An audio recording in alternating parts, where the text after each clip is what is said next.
मी दामणगाव मधून ये दिसते चक्के बिक्के नसून ये माणूस आहे, पण यांनी ना रोज दिवसामध्ये अंजन दुसऱ्याच्या डोळ्यात अंजन घालून यांनी चोऱ्या करायच्या. आता इकडे एक ठिकाणी एक बाईक गेले म्हणत त्या बाईच्या डोक्यावर असा आठवला, बाई तो असं होईल तसं होईल फलानं होईल बिस्तान होईल, तिच्याकडून 2100 रुपये लुटले.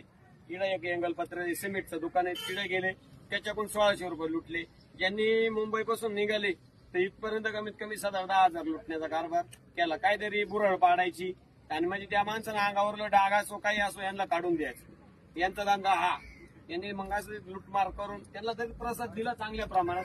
अजूनही म्हणलं तर अजून द्यायला काही अडचण नाही, पण सतर्क राहा. असे दारात आले तर यांना पाणी सुद्धा देऊ नका अशा लोकांना. तिकडून लगेच हक्कलपट्टी, कारण तसं काय वाटल्यास लगेच आपल्या नातेवाईकाला कोणालाही जवळच्या व्यक्तीला फोन करून आपल्या माणसाला सतर्क करायचं. पण हे दारात नका, कुणी येऊ काही येऊ, छक्का येऊ पंचा येऊ, पण यांना दारात येऊ. नाव सांग, पूर्ण नाव सांग. रमेश डॉक्टर मुगट. कुठला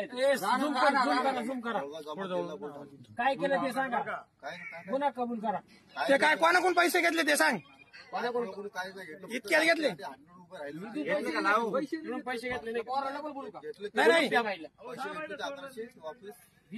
किती घेतले होते? 1100. त्या पोऱ्याकडून किती घेतले? वापस गेले? किती घेतले होते? पूर्ण व्हिडिओ काढ.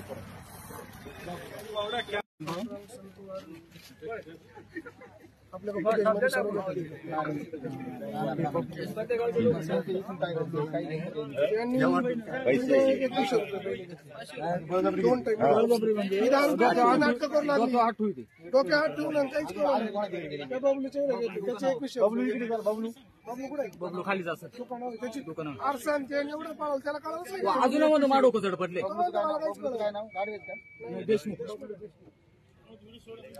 त्यांच्याकडे काहीतरी बोलीचं काहीतरी आहे साहेब.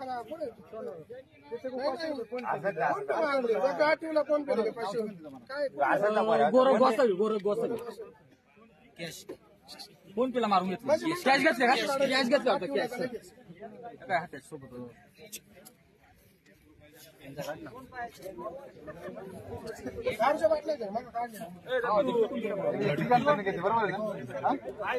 नंतर येताना कुठवर थांबले त्या ड्रायव्हरलाच माहिती.